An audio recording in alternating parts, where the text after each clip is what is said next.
All right. Assalamualaikum warahmatullahi wabarakatuh. Good evening from Indonesia, ladies and gentlemen. Welcome to the event of What's Up with Is, a special event that would talk about grassroots perspectives on Sheikh Jarrah. This event is the first event in this year held by our short youth Indonesia in collaboration with Palestine. My name is Putri Samudra, and I'm going to serve you as the moderator for this special event.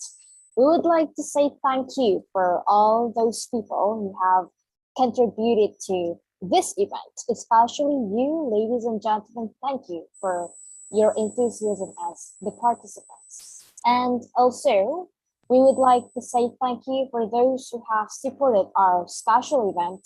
These are outstanding organizations such as Jarrah Relief International, Amnesty UIN Jakarta, International Politics Forum, Ruang International, Event Campus, ACT or Aksi Cepat Tanggap, and Irradiation. As we have previously mentioned about ACT or Aksi Cepat Tanggap as our presenters, we invite you, ladies and gentlemen, to support Palestinians there. You may channel your best donations to Aksi Cepat Tanggap Foundation through bank account Mandiri #16400085436, Swift code BMRIDJA. You may also can channel donation through Indonesian Dermawan.id platform with rupiah payment. And for foreign participants, you may check your screen because we have put the further information there. All right, and you may contact ICRAM as an international partnership of ACD Foundation. Thank you.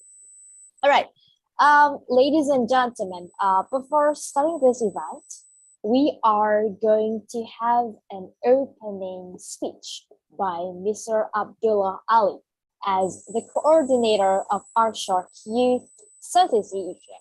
Mr. Ali, the floor is yours. Thank you so much. Assalamu alaikum wa rahmatullah, everyone. I hope all of you are doing well. First of all, welcome to this program that has been organized by Al Sharq Youth Indonesia Hub in collaboration with Al Sharq Youth Palestine Hub. I would like to thank all the partners and sponsors who are with us over here for this program. Without you guys, today's event won't be possible.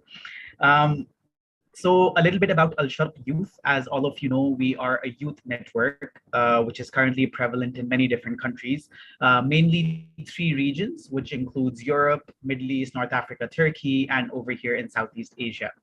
Our main aim is to connect active youth leaders from all over the world and create a platform where they can come, discuss ideas, bring proposals of change, positive change that our world needs, and create awareness of what is happening around the world.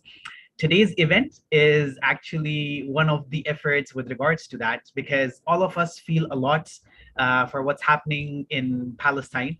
But it's very important to understand what the reality of the situation is. There are a lot of things that we see in the media. There are a lot of things that we hear from people. I am glad that today we have the chance to hear from the people who have been there on ground. I would like to welcome Abdullah. Wonderful to have you with us over here today, and the rest of the speakers who will be joining us, inshallah. So just with that, I think really looking forward to what all of you have to add to this conversation. And I would like to pass back the mic to our dear MC. Thank you so much. Thank you, Mr. Abdullah Ali. All right. Next, we do also have our last opening speech that will be given by Mr. Duha Husam Abdu as the coordinator of our short youth Palestine. To Mr. Abdu, the floor is yours. All right, it seems that Mr. Abdu hasn't been here. All right, it's okay. Thank you very much. Ladies and gentlemen, before going to the main session, let me show you the rule that should be, okay. All right, it says that Mr. Duha is here already. Okay, before starting to the main session, we're going to let Mr. Duha Hus Miss sorry Miss Hussa Duha Hussam Abdu as the coordinator of Al Shart Youth Palestine. To Miss Abdu, the floor is yours, please. So, hello all. It's a pleasure to meet you all, and I'm really happy to have our phase discussion with the Indonesian Hub. I am Duha Abdo, and I am the coordinator of Palestine Hub. And here we have in this session our members as well, Samah and Ghufran and Dua from Palestine Hub. So basically, when we decide to for me to volunteer to be the coordinator for this hub, there were many questions for me to work on this hub. And the first thing is to do something for the youth. Can you hear me? Because your photo is not showing. Hello? That's very clear. Yeah. So me and my group and the members agree on the most important part of any work, whether it's a society work, whether it's a governmental work, it's the youth. Because the youth is the engine and the power that can do everything for our country first, because we want to do something for our country, because our issue is very important and we want a lot and as much as we can people know about our issue and lead their community by this hub and by the ideas and the things that we are agreed on. We saw that we have to empower youth in the Palestinian society, and we know that the Palestinian issue sometimes is very sensitive and we need other people to know about it. So our aim is to empower the youth, empower the women, and by giving them the important the important sessions, the important mentorship programs, anything that they might need for their leadership, for their capacity buildings, for them to be the leaders of the country, and to be able to know about the history and the issue of the country, and to be how can I say, leaders outside Palestine, because for me, I want other people to know about my country and what's happening here. And the last year was very hectic for us because a lot of the Israelis attack and demolish and destroy Palestinian houses, and what happened in the last war in Gaza. So kind of the media, it's very weak, so we have to shed the light on this very important point. I don't want to be late on you. This is in a very short summary about Palestine Hub and about me as well, and I am very honored and I am very happy to be with you today. Thank you so much. Thank you, Ms. Huda. All right. So, ladies and gentlemen, before going to the main session for today, let me share the rule that should be implemented by all of the attendees for today. The first is, please do mute yourself if there are no any necessary things to be talked about. That means during this event, please highlight that you need to concentrate with the topic discussed by the panel of the speakers for today. And the second is, we highly recommend you to stay on camera, and please do use the virtual background given by our committees. And the third one, and please be enthusiastic because this topic is going to be very interesting. So enjoy the show. Next, before going to the main session, I'm Putri Samudra going to introduce our support speakers for today. We have Mr. Abdallah Rifat as our first speaker. He's a Palestinian activist from Nazareth, Palestine, studied international relations in South Africa, and currently he works for a Palestinian human rights organizations based in Palestine.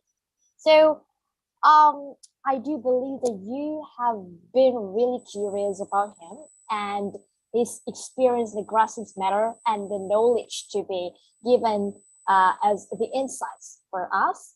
So, ladies and gentlemen, as the commenters have said about for questions, don't forget that we will be using the Pigeonhole Live for Q&A session for today.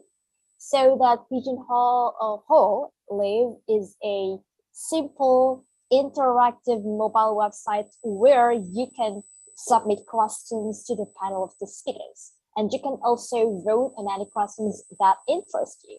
If you have a smartphone, a tablet, a laptop computer with or so whatsoever with you, just launch a internet browser and enter www.pigeonhole.at into the address bar. And next is the key in our event passcode, which is Palestine.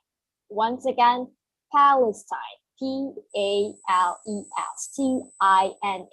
And if you have any questions throughout the presentation, feel free to submit them through Pigeonhole. And the URL even passcode can also be found in here. You can see on the screen. All right, I hope that it would be really understandable by all of the attendees today, sorry. All right, so ladies and gentlemen, as I have previously introduced you about Mr. Abdullah Rifat, today he's going to talk with us. Ladies and gentlemen, this is it, Mr. Abdullah Rifat. Assalamu alaikum wa rahmatullah, everyone. Just before we start, can everyone hear me clearly? Yes, you're audible. Yes. Okay, perfect. Perfect. It's first of all, it's extremely. I'm extremely happy to be here with you. Mainly Abdullah Ali. I know his face. We unfortunately never met before in person, unless if I don't know about it. But I'm really happy to participate in any event that a Shark hubs, wherever they are, host. About, especially when the topic is Palestine. So today I will be speaking about, since the topic is about Sheikh Jarrah, I'll just give a little bit of history about Sheikh Jarrah for those who have maybe uncertainty about certain things. And then I have 3 messages that usually the people of Sheikh Jarrah send to wherever they go and whenever they want to speak about Sheikh Jarrah. I hope that's okay with everyone. So first of all, Sheikh Jarrah is situated in Jerusalem, just like about 10 minutes walk from the old city of Jerusalem. And so basically it holds a very strategic position in the city itself. That's the first thing. Second, we need to know that actually the people who live in Sheikh Jarrah are actually refugees who ran away from what is today as Israel to Jerusalem after the 1948 Nakba event. So the people of, like, say, the people that you saw during the last uprising in Jerusalem are mostly actually refugees from the likes of Haifa, Nazareth, and other places around Palestine. So basically, what happened in just a few years after they were displaced, they went to Jerusalem to seek refuge. And they, in 1952, the United Nations, through the UNRWA, with Jordan, who at that time was the authorities in Jerusalem, they offered 28 families, they offered them like a deal where they give up their right as refugees, and then to be allocated to live in Jerusalem, and they were giving houses in Jerusalem, right? But after 1967, Israel occupied Jerusalem, or at least East Jerusalem again, right? And after Israel occupied it, then the Israeli settlers started fighting to say that they own the land. So like what we see I'm sure most of you already know Muna al-Kurd. Her house is occupied. Half of her house is occupied by an Israeli settler who only arrived to Palestine like about 10 or 11 years ago. Especially, he came from the United States, especially to occupy their house, which her father built, right? So the Palestinians have been fighting uh, for these houses since 1952, actually, and when they were given the right or to live in these houses. Right? Whereas the Israeli settlers, they have no right whatsoever. And then moving like fast to the present. Last year around May, the four Palestinian families were ordered to leave their house. Basically, they were ordered to be expelled from their houses. Israeli settlers will come to the house and wait for them to leave. So, because the Israelis wanted to go and take over these houses, like they took over many other houses, also in the same neighborhood, in the same street.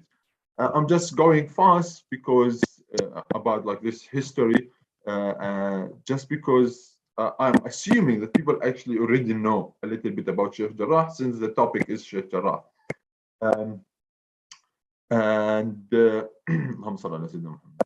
so basically then they went, people like Muna and other activists, they went to social media to tell about their stories. And Muna, her brother Muhammad, and many others from Sheikh Jarrah, they started documenting on a daily basis what's happening with them and the challenges that they are facing. Now I will go to the three messages that usually the people of Sheikh Jarrah give whenever they talk about their case. First thing, it's very important for us to have the knowledge and the right data about what's happening in Palestine generally, not only in Sheikh Jarrah.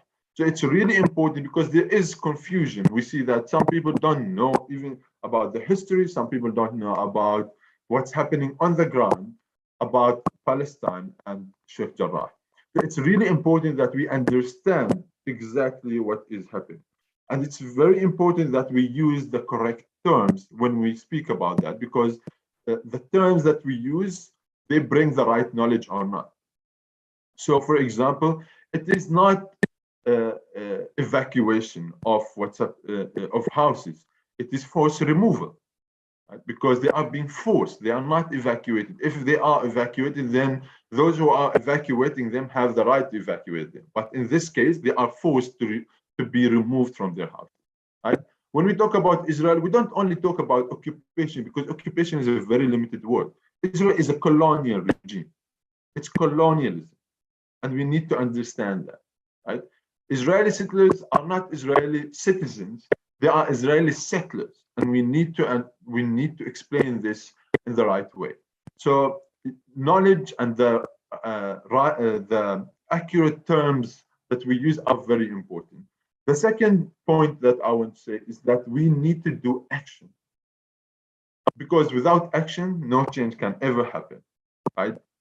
So we have to be active, and we can't be only reactive. You have to be proactive. So and I'll give example from Sheikh Jarrah. If the people of Sheikh Jarrah didn't go onto the streets, say for example, a simple act, which is breaking their iftar during Ramadan on the streets of Sheikh Jarrah, and calling people from outside of the neighborhood to come and join them for iftar, in a way that shows to them that they are present. That is an action where they practice their presence on the ground, right? The people of Sheikh Jarrah demand what is theirs, what is their own, by doing action, right? Breaking their fast, their iftar on the street of Sheikh Jarrah, in the neighborhood, like inviting everybody in the neighborhood to join them. And that we could see the impact of that, in the sense that the Israelis were very angry with them for simply breaking their fast on the streets, to the extent that the Israelis would attack them as they are breaking their fast on the streets outside of their homes. So small actions, which have to be proactive actions, no matter how small they are, they make lots of effect on the ground. And there are many actions that I can speak about, even when I don't want to mention specific names because we shouldn't minimize the whole cause and the whole case of Sheikh Jarrah to an individual or two individuals, even though that we see them as heroes. But I know that they themselves wouldn't like to be named as the only activists, because there are literally hundreds and thousands of Palestinians who went to Sheikh Jarrah to protest. So it is a collective action by people who are coming from all different cities, from different parts of Palestine, and marching to Sheikh Jarrah to protect the people of Sheikh Jarrah.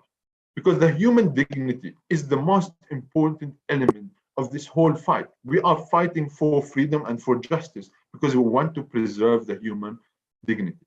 And the last thing, the last message is about raising awareness and spreading the knowledge that you know.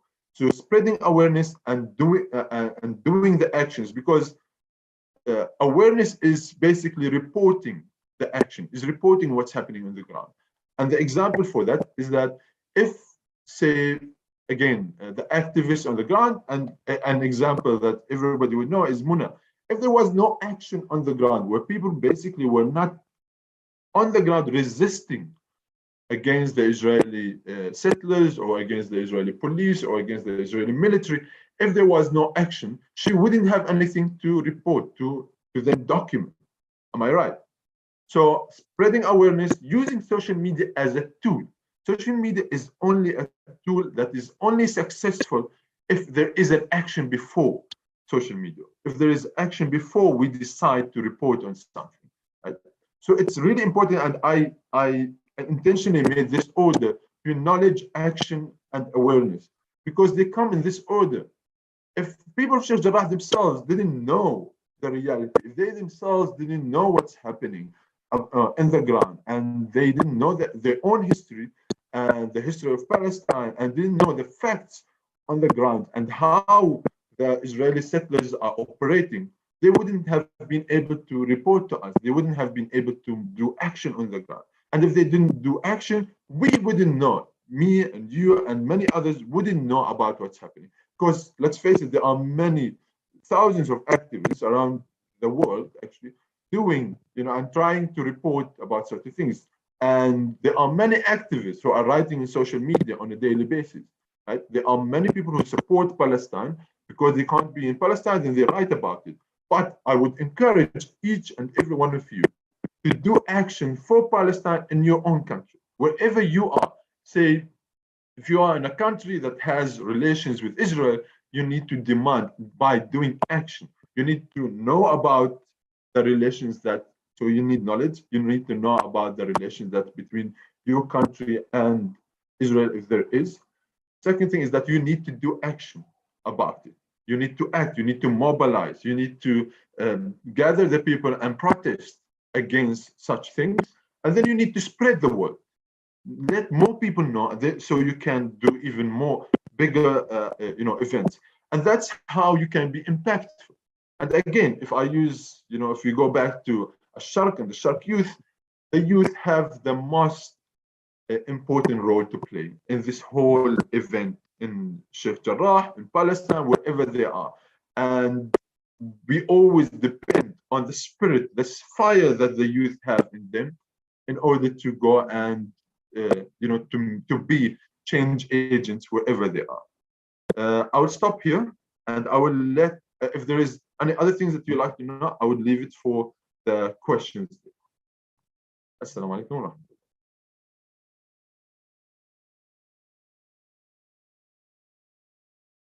All right. Wa alaikum assalam wa rahmatullah wa barakatuh. Wow. Thanks for your outstanding explanations, Mr. Griffin. I'm personally really impressed by the insights of Palestinian people and how Sheikh Jarrah testifies in here. Thanks so much. All right. So moving on. Next, we have Miss Sri Vira Chandra.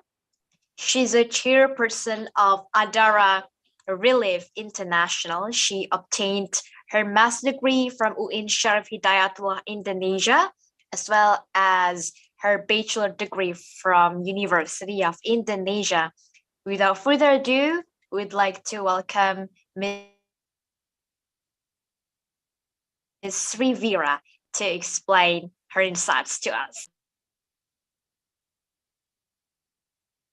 Sorry, Miss, you are still not clearly audible. Yeah, thank you.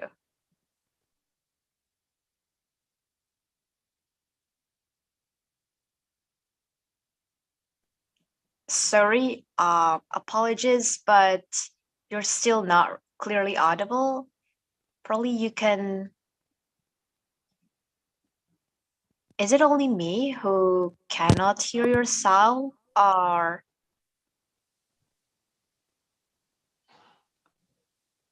We can't hear her as well. yeah, we we hear. all can't hear you, Miss. Yeah, ma'am. I try please. to. Hello. Okay, done. But now? Yeah, you're clearly audible now. Okay, I think there are some troubles in my earphones. Assalamualaikum warahmatullahi wabarakatuh. Good evening, everybody, brother and sister. Alhamdulillahi Rabbil Alamin. Assalamualaikum warahmatullahi wabarakatuh. I'm very glad and I feel honored to be invited in this special moment discussion with all of you, especially with Brother Abdullah Ali and Sister Duha Hussam Abdu, and also our first speaker, Abdullah Rifat. Hello, you, and let me introduce myself. First, I'm people call me Fira. I'm a mother of two daughter and two son, and I also have two grandson. Mashallah, alhamdulillah. And now I'm the executive director of Adarif International. So at the beginning, let me introduce our organization, Adara Relief International. Alhamdulillah, we have worked for especially for women and children in Palestine since 2008. So we are the humanitarian foundation that focuses on defending and supporting children and women in colonial areas or areas in need. Alhamdulillah, we have 40 sisters in our foundation. All of us are sisters, alhamdulillah. And we have, for these 3 years, we have vision to be a professional and reverence humanitarian organization that cares for children and women. Then we have also mission to optimize the potential virtues and goodness of society for children and women's care and development. Why we work for Palestine as women, as sister, we found that no other ayah in Al-Quran who connect a woman with the liberation of Baitul Maqdis.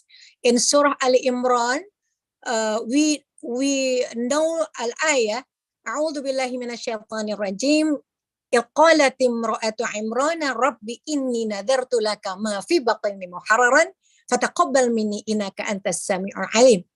My Lord, when the wife of Imran said, my Lord, indeed I have pledged to you what is in my womb, consecrated for your service.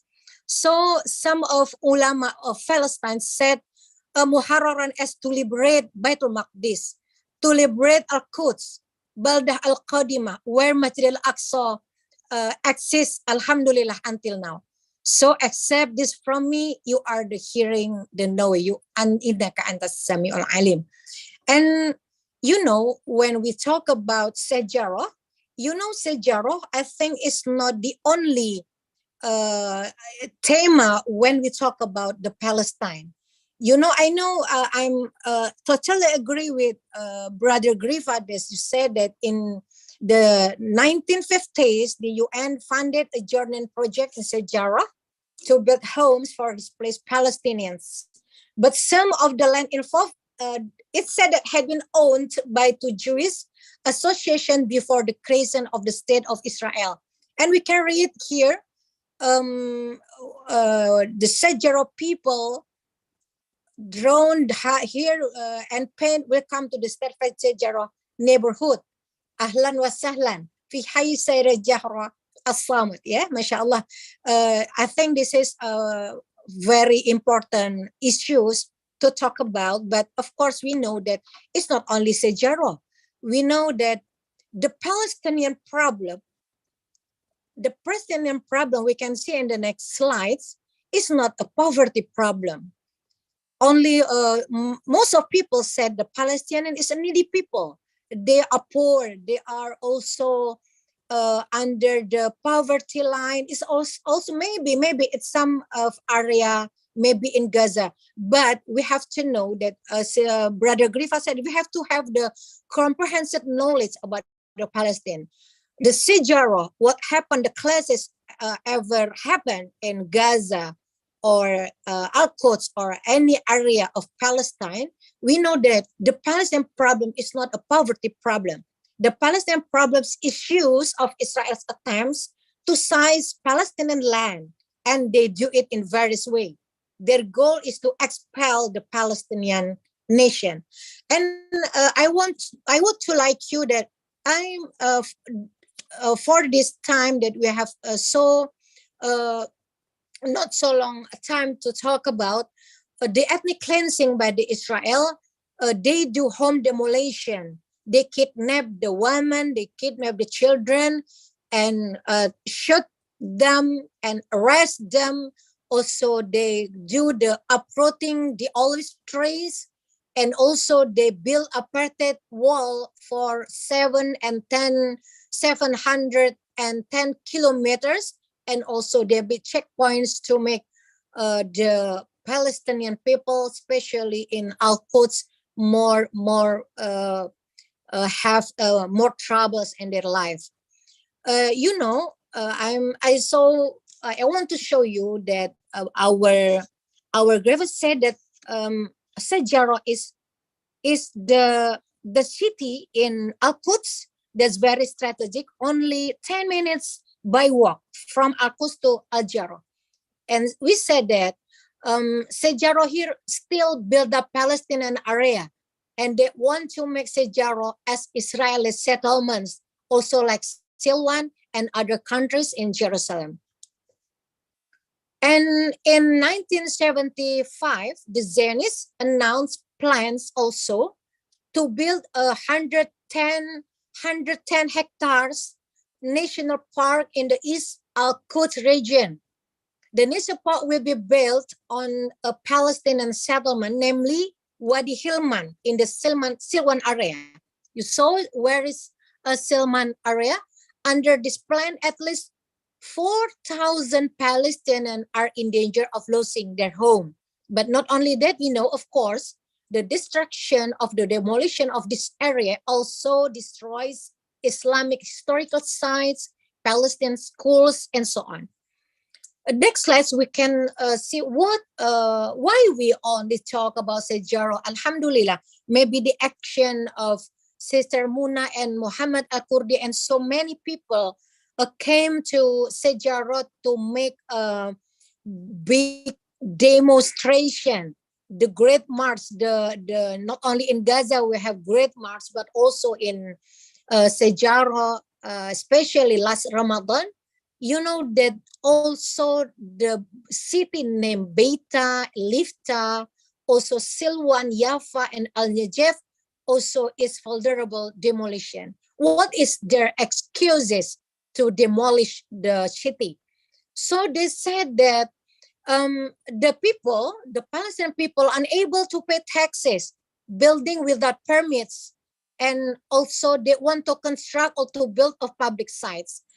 And I want to show that this is very I know the lie of the Israel occupier that even in West Bank or also in Al-Quds, only 2% of Palestinian people was given the permit to build house.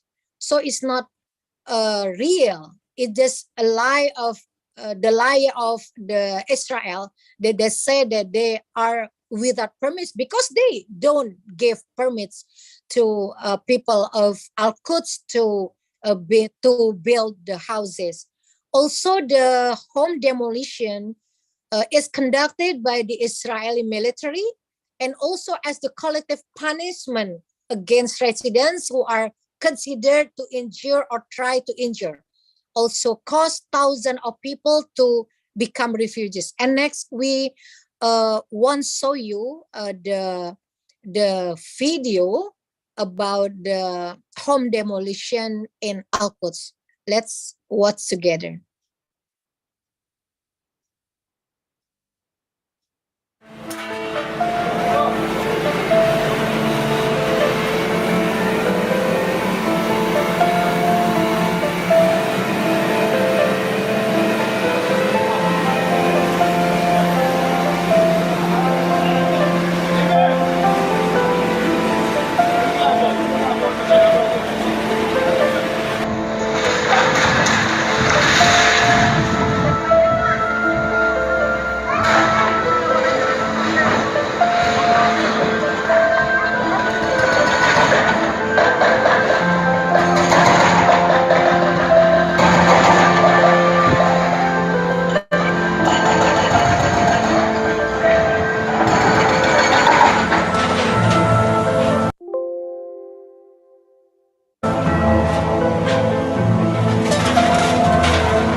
Yeah, thank you, Ifa. We know that it happens every day. The demolition, home demolition happen every day.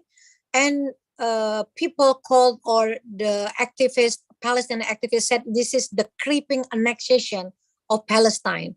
Every day, only 1, 2, or 5 houses was demolished, but it happened every day. And you know that the Imam of Masjid al-Aqsa said that Sheikh Jarrah is historic neighborhood and a holy place, and it is the duty of every Muslim to protect it. Says Zabri held the resilience and steadfastness of Sijaro residents against the Israel occupation, and he gives stressing they are part of Jerusalem and Jerusalem is part of them. So I think this is our obligation. And Jarrah International, as an NGO humanitarian foundation, we have alhamdulillah launched some humanitarian report to give the knowledge. You know, I note that brother Gifrod 3 important point is the one is we have to, the first thing we have to have knowledge about what happened in Palestine. We have to do action. You know why Jarrah is become viral, because Muhammad and Muna al-Kurdi and people around Jarrah give the action. They act, they come to the street, and they spread the news by the media, social media. Jarrah International, you know, we focus on children and women and also family in Palestine. We have launched, alhamdulillah, this year 3 Jarrah humanitarian report. We also report about water crisis in Palestine. In the West Bank, 85% of water is used to meet Israel's needs, while the remaining 50% can be used by the Palestinian population by means of purchase. And in Gaza also, 95% of the water is contaminated with seawater, and sewage. This is due to the exploitation of groundwater by Israel, so that the groundwater supply in Gaza is refilled by seawater and pollution from sewage.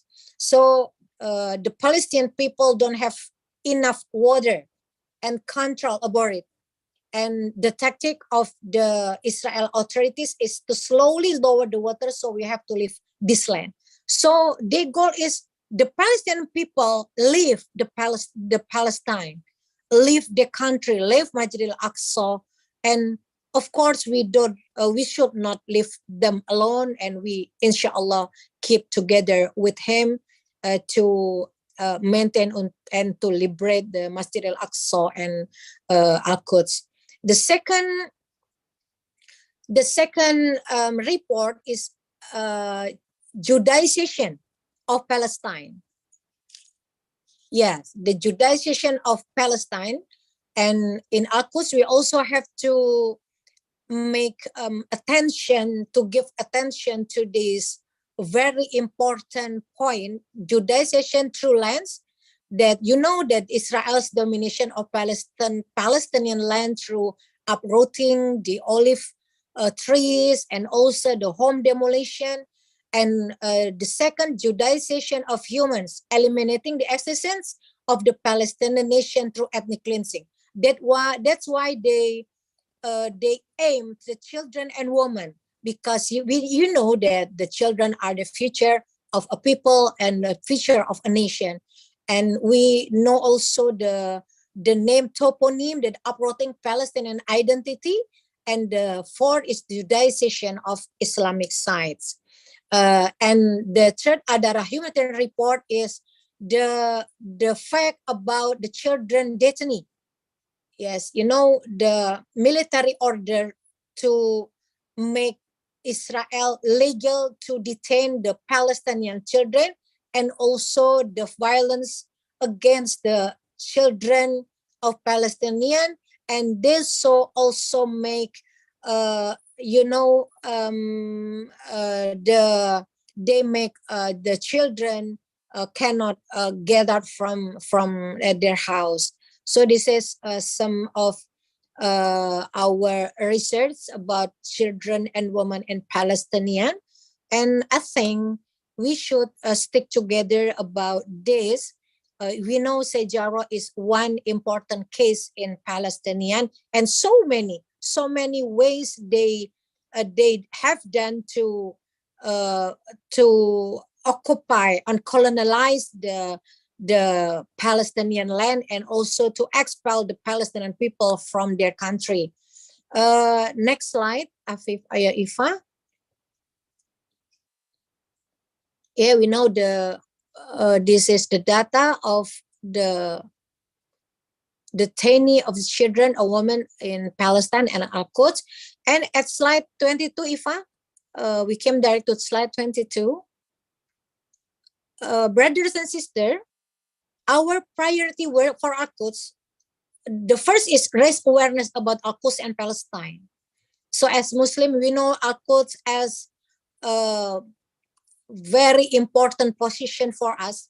They are the first Qiblah of Muslim. They are the second mosque has been built, and they are the Shadurihal ila thalathati masajid, the third destination that we have to make effort to come to go there, and also to maintain Al-Aqsa Mosque and Islamic holy sites. They also have been threatened by the demolition of the land of Palestine. Also, we should and must provide support to the residents of Al-Quds and the Morobitin, as well as lighten their life and economic burdens, and maintain the historical identity and the city of Al-Quds and its citizens. And also we should give care for the education and culture of Quds young generation. So Adarif International also put the humanitarian program for Al-Quds, the first aid program for Al-Quds residents in need, also fee or living costs for the Morobitin who are guarding at Al-Aqsa Mosque. And we gave also donation for Al-Quran Halaqah program in Al-Quds City and Al-Aqsa Mosque. And also we provide transportation procurement program to visit the Al-Aqsa Mosque, social and community program for orphans, widows, and students. Also the renovation of historic houses in the old town and its neighborhood. Sister and brother, let me to let me show you a video of Adara relief what we have done last year for Palestine. Silakan.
All right, excuse me, ma'am. You're still being muted.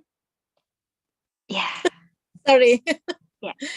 Okay. Okay, Sorry this is our cooperation with some NGOs, and also for these 2 years, we also support the children and women in Indonesia with some program. And through this cooperation, we want to spread knowledge and raise awareness among Indonesian people about Palestinian. So thank you so much. I think this is the last slides of us, and maybe we can discuss more in the question and answer session. Thank you so much. Thank you, sister and brother. Assalamualaikum warahmatullahi wabarakatuh. Waalaikumsalam warahmatullahi wabarakatuh. Thank you for those two outstanding speakers who have been sharing the insights and as well as the knowledges to us. All right, moving on to the next session. We are going to have a Q&A session with our speakers, and attendees, be ready to prepare your best questions. So maybe you have put in our sites for asking the question, which is Pigeonhole Live. All right. Before moving to the site of Pigeonhole Live for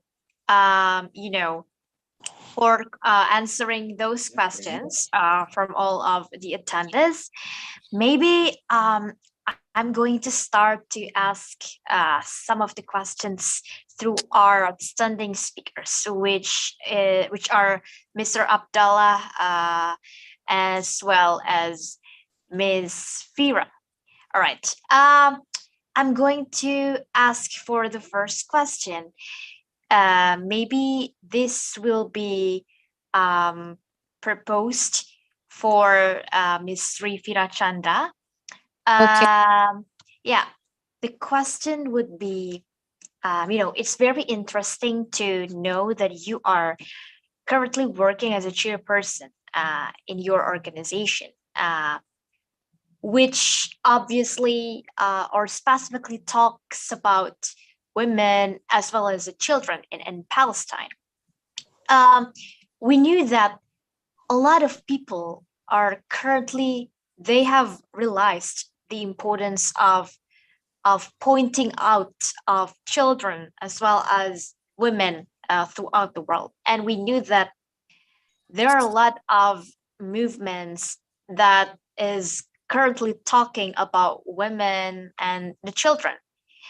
But I think that the women as well as the children in Palestine are still really discriminated. And it seems that they are really, yeah, like being discriminated by a lot of movements throughout the world, especially that works specifically to children as well as women. How's your response towards this issue, and especially that you are working on the organization that would really takes care about this thing? Maybe I want to know about this, please, ma'am.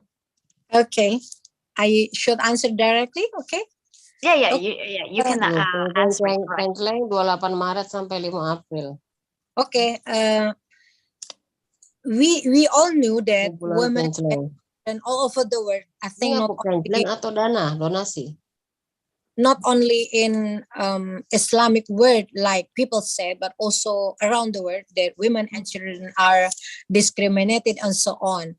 And talking about discrimination of children or women, we think that the women and children of Palestine are the most suffered ones in the world. Like Israel in detaining the women in Palestine, they usually used two more scaring way. The first is the street searching. They make the women in Palestine to be naked and also interviewed at the night, interviewed by the violence. And I think the people didn't say anything about it. So I think also the women's activities that always speak out because about the women's right on children's rights, they always skip the women and children in Palestine. Also, the destiny of the children in Palestine. I think, and I know that the Israel put as the children Palestine as adult at 16 years old, but the international world put adult as 18 years old. It is also the discrimination for children in Palestine. So because of this, we feel that we have more obligation to speak up about the women and children. After also that ayah that I read before, the Surah Ali Imran, إذ قالت امرأة عمران ربي إني نذرت لك ما في بطني محررا فتقبل مني إنك أنت السميع العليم. So the first excuses or the cause is of course as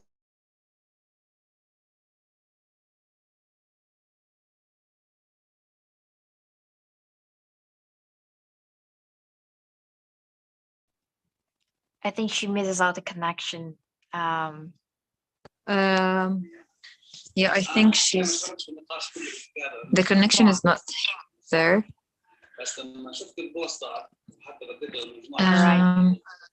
Meanwhile, can I say something?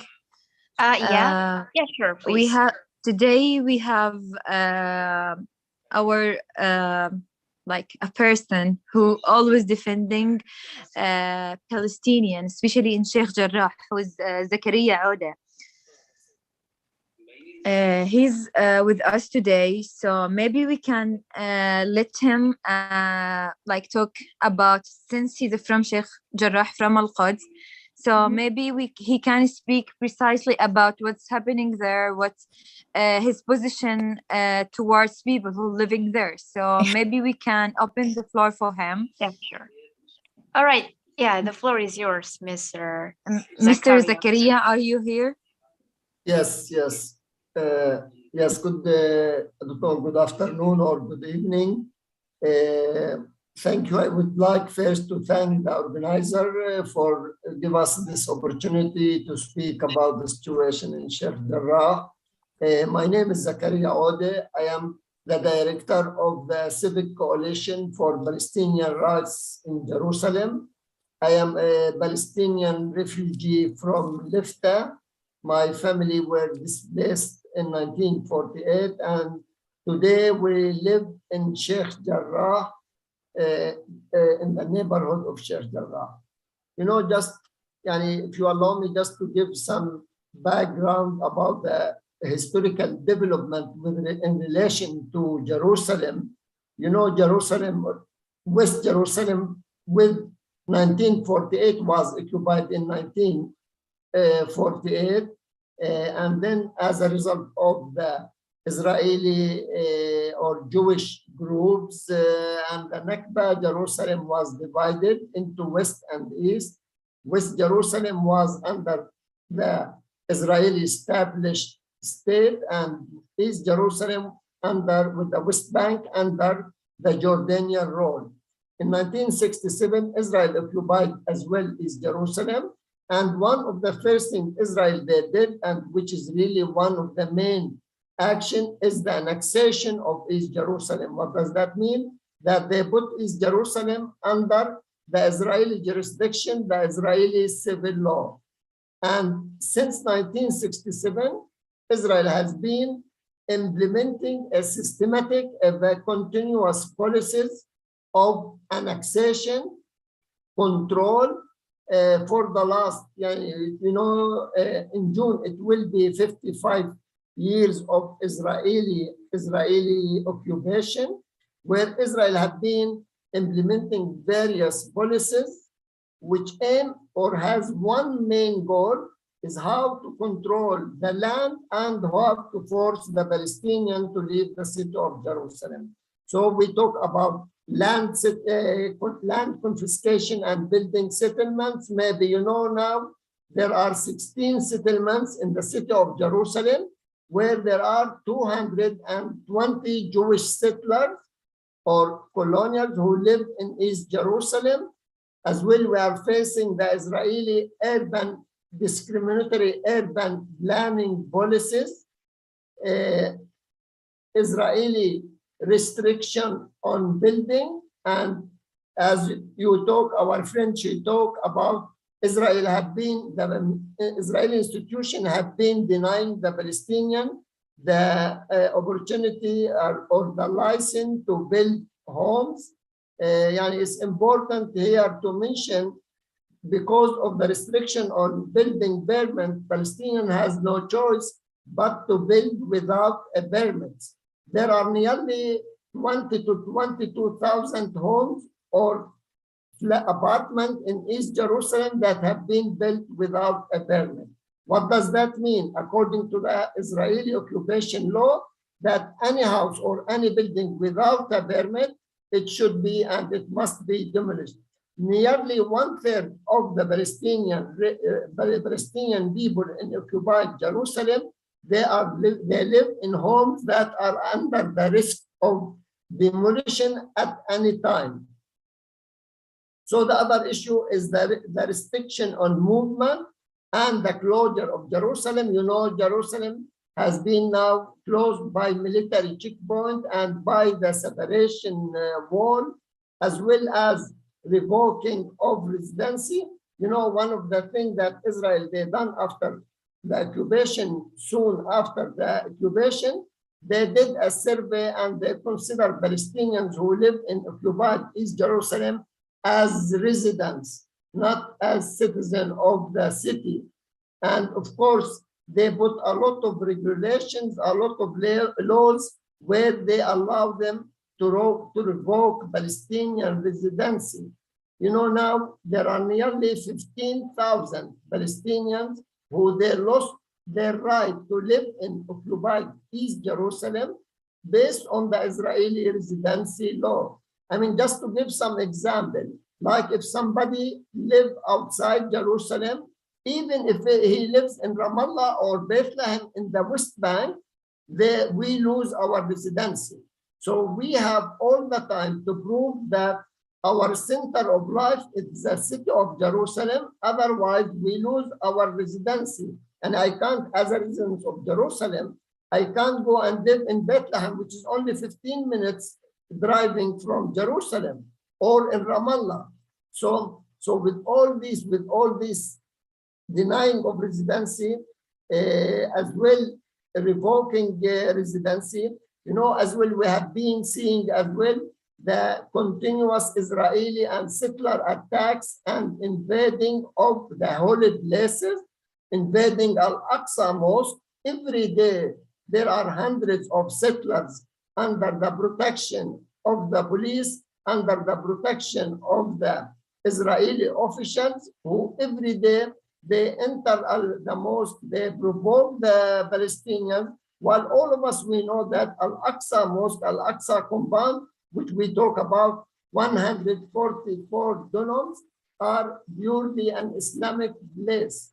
But Israel have been really, denying or have been rejecting all these international laws, and they have been allowing the Israeli Jewish settlers. And I can assure you that for the last 2 years, or for mainly last year, there has been a dramatic increase in this invading of Al-Aqsa Mosque by the Israeli settlers. And we are under the risk of facing a division of Al-Aqsa Mosque in the same way how they divided Ibrahimi Mosque in Hebron. So it's a matter of time. If there is no loud voice, if there is no action by the Arab and Islamic countries, I can assure you this will be happening soon. So the other issue as well, controlling, attacking, trying to control the education system, as our friend talked about. So the Israelis, during the last 55 years of occupation, all the time, they have been trying to control the education. They have a system. They have been trying to impose an Israeli curriculum and textbooks. You know why? Because they know very well that education is one of the main tools to promote the Palestinian national identity. So they're not only occupying the land, demolishing houses, building settlement, but as well they are trying to Judaize or to wipe out the Palestinian national identity. So they change the textbook, they change the curriculum, they change the name of the roads, they change the name of the neighborhoods in East Jerusalem. It's part of this systematic policy of Judaization of the city of Jerusalem to change its Arab Islamic character into a Jewish city. So with all these policies that has been going on in Jerusalem, we should look at Sheikh Jarrah. Sheikh Jarrah is an example. It's not the only example in East Jerusalem. It's important usually when we talk about Sheikh Jarrah to know or to know and to say that Sheikh Jarrah is not only the only neighborhood that has been targeted by the Israelis. Sheikh Jarrah, as our friends here, they mentioned, these people are refugees from 48. They have been living since 1956 based on agreement between the Jordanian government and UNRWA, the United Nations Relief Agency, where they put these 28 families that they were talking about, and there was agreement between the families and the Jordanian government that within 3 years, these houses should be registered in the name of the family. This didn't happen, and then after Apologies, Israel, Mr. Zakaria. You have still 1 minute remaining time for speaking. Apologies for that. Okay. As we said that there were in 2008 and 2009, 13 families were already forced displaced from Sheikh Jarrah, And the settler association, they kept taking families to court, requesting for their displacement. As our friend said, last year there were 7 families. We are talking about 19 households. Yani the whole neighborhood is nearly 550 people in Sheikh Jarrah who are now facing the risk of eviction. You know, we have Sheikh Jarrah. You know, this is Karmel Jaouni, is the eastern part of Sheikh Jarrah. And we have the western part of Sheikh Jarrah, Wadi al-Niqa, which is now, if you heard, I think last month, during the last 2 months, there has been an order of eviction for this neighborhood as well. We are talking about 40 to 45 families who live in this part of Sheikh Jarrah. So just to conclude, it's not only Sheikh Jarrah is targeted. There are 5 neighborhoods in Silwan in the south of the old city that they have been targeted either for eviction or for demolition. Al-Isawiya, Jabal al-Mukabbir. So most of the neighborhoods in occupied East Jerusalem are targeted by the Israeli institution, by the municipality, by the Israeli government. You know, this is part of the general or the main goal, which is to create a Jewish majority vis-a-vis small minority of Palestinians in the city of Jerusalem. Therefore, your voice is very important. Your support is very important. The campaign that took place during last year, May and April, had helped a lot to keep the people in their houses. Really, just to say something, we shouldn't keep in big individual the campaign. Really, you keep mentioning 1 or 2 names. So there are hundreds of Palestinians who were and have been involved in the campaign. There are thousands of Palestinians, all the Palestinian people in Jerusalem, in the West Bank, in all Palestine, in 1948, in Lod, Jaffa, and Haifa, and Gaza, who have been involved in supporting the family in Sheikh Jarrah. And you know, this is as well happened with the attacks against Al-Aqsa Mosque during Ramadan. All right. Last year. Just to say what we say, just 2 sentences. So what we do as a coalition, we are a coalition of 17 human rights and legal institutions that working only on the human rights in Jerusalem. We monitor the Israeli plans, we monitor the Israeli policies and laws. Then we do awareness raising for the Palestinian communities. Yeah. The second thing, we have a team of lawyers, like they work on defending the right of the people in Jerusalem, and we are defending the case of Sheikh Jarrah, Al-Bustan in Silwan, and other cases. The third thing we do is we do international legal advocacy. We work a lot with the United Nations agencies, with the Human Rights Council in Geneva, with the European Union, with the Parliament, with all the different international communities in order to support the Palestinian rights, because we believe that our problem in not only Jerusalem, but in all Palestine is a political problem. It's not, as our friend mentioned, it's not a human or human support, so it is a political. So what we are facing a colonial settler apartheid regime. It's not really only occupation. That's what we should call it. All this right. is the right term Yeah. to call it. Thank you you, for Mr. listening. Zakaria. Your Thank time you. has been elapsed. All right. Moving on, maybe we need to open the site.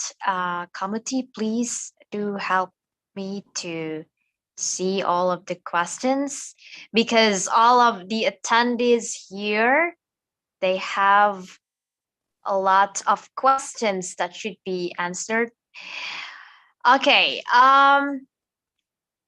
I do have, okay, we do have question for Mr. Griffith.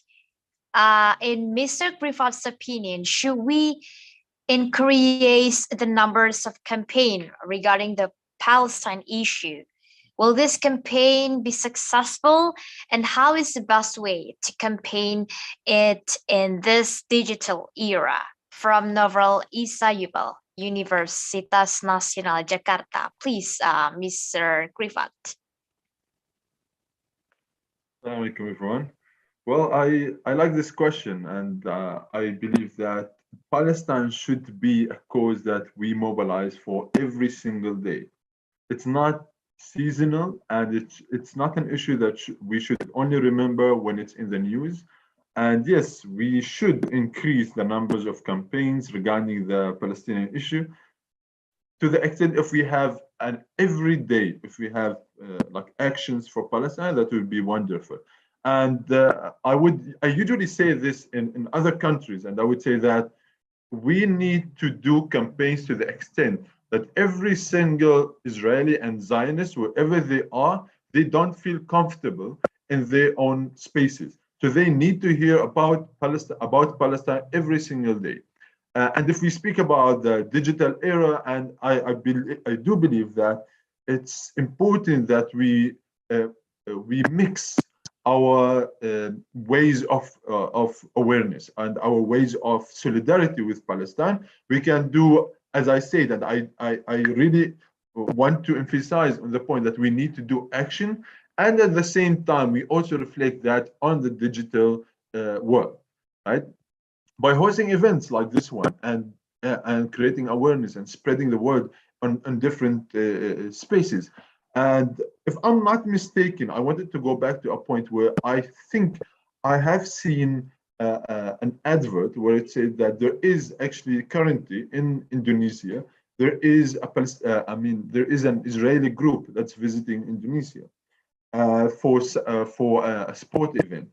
And I'm just wondering how many people actually from Indonesia know about this, and what can you do about this? So this is just an example of how you cannot make Israelis comfortable in visiting any state or any country. You can at least make awareness on social media, so they know that they are not welcome, right? And it's extremely important, as I said, that we mix and we continue to mobilize on every day. So Palestine becomes like a center point. We always, firstly, as Muslims, we always say that, we need to be united as Muslims. And I would say that we as people who love justice and freedom, we also need to unite. Generally, people who love justice and freedom need to unite. And I think there is no uniting point better than Palestine. So make Palestine as your point for unity, and as you point for driving and fighting for justice all over the world, not only in Palestine. And maybe later on, I'm not going to take too long because of time, we need to speak about what's happening in and the hypocrisy that we see, unfortunately, in the world today with the solidarity that's happening with Ukraine. I mean, it's a very important issue because it's something that's happening as we are speaking today, right? People are giving whether it's Zelensky or other Ukrainian, voices, they're giving them the platforms to speak about Ukraine, and they have done so many actions up until now to isolate Russia. But Israel has done even more and worse than what Russia has done in Ukraine. But what is happening? And this gives us a clear example to why we need to be united. All of us, we need unity, and we need to stand behind Palestine. Because if we, as people who love justice and freedom, and especially Muslims who do, support Palestine for not only because it's justice and freedom, but also because we do have religious obligation to stand with justice, I think that it's very important for us to remember that we cannot depend on anyone besides ourselves. We cannot depend on the West or the US or anyone else, because this case of Ukraine shows us the clear hypocrisy.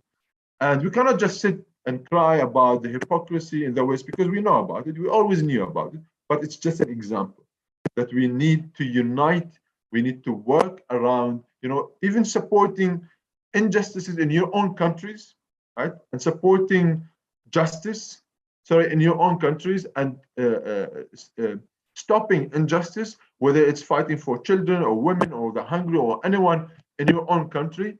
but also remembering Palestine, speaking about Palestine at the same time while you are doing actions in your own communities. Connect these different struggles, these different, and usually we speak about intersectionalities, about the different sections of oppression. Connect these different struggles with each other and connect it back to Palestine, make Palestine the meeting point for all of these different struggles for justice. Because we seek justice in Palestine, as we said, it's not only about Sheikh Jarrah, it's not only about Jerusalem, it's not only about Palestine, it's about justice everywhere. And let's make Palestine the meeting point of this justice. I hope I answered the question though. All right, what a wonderful answer from you yourself. Thank you very much for your great answer. All right,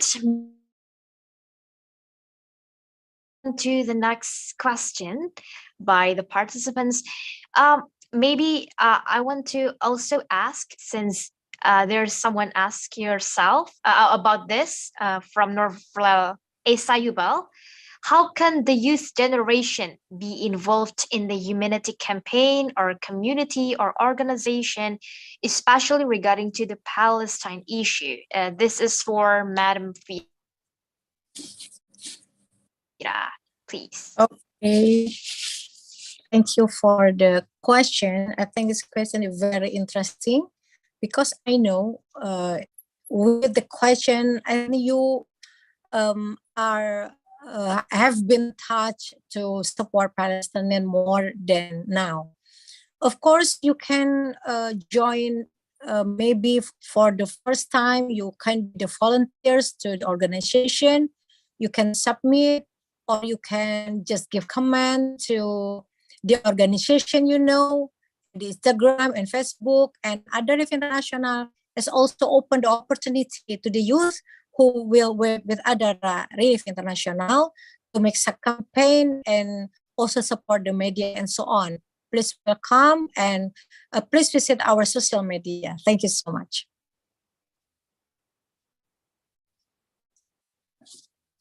Can I come to answer this question as well? Sorry. Thank you for your precise answer, ma'am. All right, Mr. Grifat, maybe you want to add some more?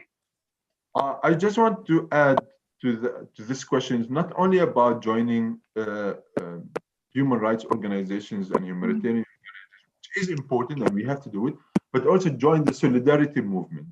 There are organizations, there should be at least one in Indonesia, where they make campaigns and then especially that are specific to Palestine about like boycott, divestments, and sanctions. And I think it's a very important concept that we should implement in our everyday life. Boycott, divestments, and sanctions, boycotting Israel and encouraging countries. I know that in Indonesia you probably don't have any relations with Israel, but I know that Israel is trying to have relations with Indonesia. So make sure that the government or the ruling authorities in Indonesia, they know that Israel is not welcome, and don't give up on fighting, and don't think that whatever action you do is small. And again, since you spoke about youth, I would say that, and I always emphasize on this, I know that I'm repeating this, but it's really important that we do action and it's unfortunate that our generation usually they do most action, or most of our activism is done behind computers, which is not enough. We need to go to the ground. And if you can visit Palestine to see the Palestinian life for yourself, that would be amazing as well. All right. Maybe this is an additional question for both of you. It's okay if Mr. Grifat would answer it first, or maybe Madam Fira would answer it first. I just wanna know about the presence of those influencers that really voices about Palestinian people throughout the world, maybe like Muna Al Kurd and then Muhammad Al Kurd. is it a good sign for making a global awareness? Like for today, the youth are actually really you know, really expected for something better to change about the condition of the Palestinian people and so on. Do you think it's a great way, and how can the youth raising more awareness towards this thing? Maybe I the first one to answer. I think it's a great thing that so many influencers raise up their voices about Palestine. You know, at the last aggression of Gaza and Al-Quds, the classes was gone so viral, so many youth put or share the Palestinian support on their social media. I think it's a great one, the great thing. And also, I want to ask to Brother Griffith, we have so many campaign until now for Palestine, but I don't know why the campaign about Palestinian is very, very hard to be viral, to be very hard to have a thousand or millions voices, not like another campaign. Do you have any answer about it? Maybe we need Okay. more youth, Indonesian youth, to make our campaign viral and very famous in the world. What do you think? Yes, let me answer first the first question, then come back to this question. Okay. And I think that it's really important. And the question was phrased in the sense that these influences, right? And there are a few points that I want to say about this. And you mentioned Mona Al-Kurd and Muhammad Al-Kurd, and obviously there are many others like them. It's really important to emphasize on this point that they are not alone, that there are many others like them on the ground that are fighting. But it's also important, it's really interesting, I should say, is that why these two names in particular came out and became more famous. And I think that naming them as influencers is it's a bit tricky because they are activists before they are influencers. And I think that putting them in this category as influencers is something that's really interesting, that you say that they are influencers, because they themselves, they describe themselves as activists, not as influencers, right? Even though that now they have influenced us and influenced many people around the world. But yes, they are activists before that they are influencers, because usually there is a vision or there is a way that people see influencers. And I think that it's very interesting that, and very important that we want more influencers that are also activists, that have something, that have some value that they add to the discussions, that they have some value that they add to our lives. And this comes now, I want to say that this is the type of role models that we want in our lives, right? I think that Munna and Muhammad, they are not just influencers, they are role models to our young generation as well.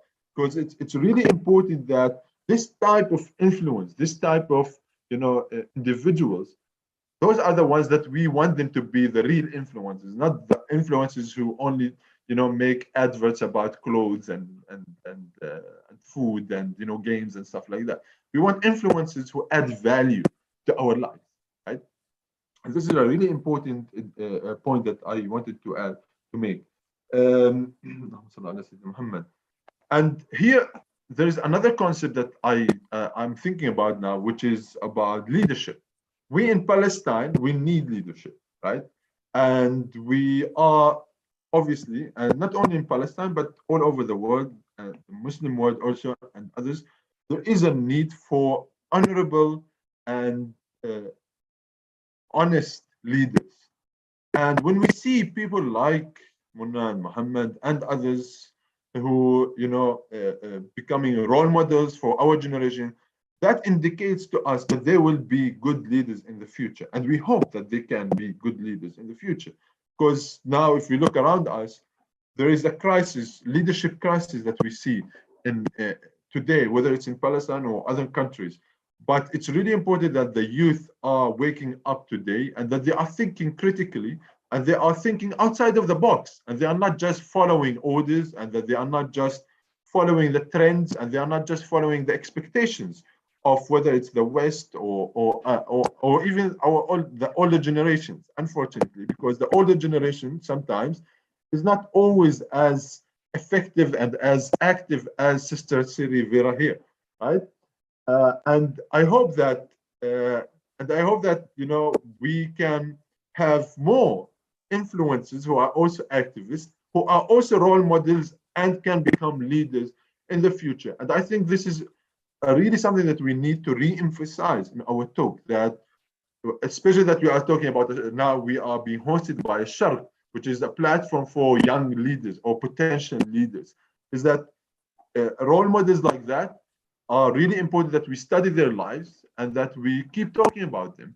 And I hope that we can have more Indonesian role models who can come out and speak and do action. And again, maybe, and coming to the question about why it's hard to reach, for the campaigns that you do in Indonesia to reach, to go viral, I'm thinking about two things. One is that mainly maybe because the youth are not doing enough action and they are more on social media than they are on the ground. Because usually when you are active on the ground, you become viral, which we saw in Jerusalem last year.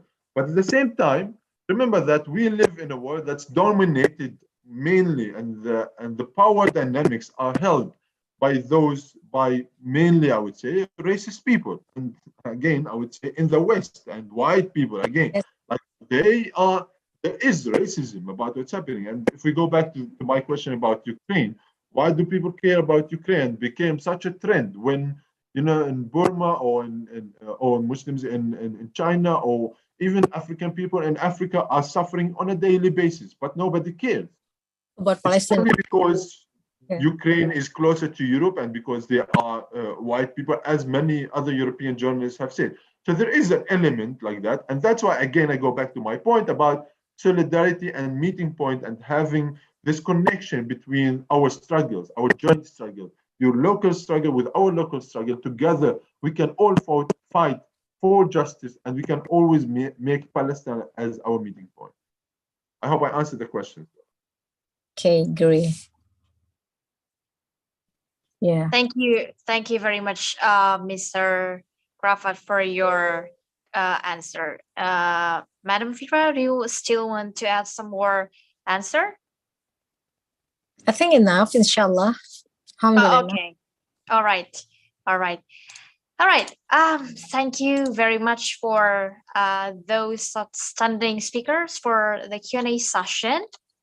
And next, I would like to also remind you again, please, probably the committee has put on the chat box that if you need to support or if you want to support Palestinians, you can channel your best donations to Aksi Cepat Tanggap Foundation. And then you can also, yeah, okay, thank you. It's all appeared in here. If you want to channel your donation to Aksi Cepat Tanggap, there's a bank account and a SWIFT code. And then if you need to have a further cooperation as well as further information, please do contact Ikram for further information.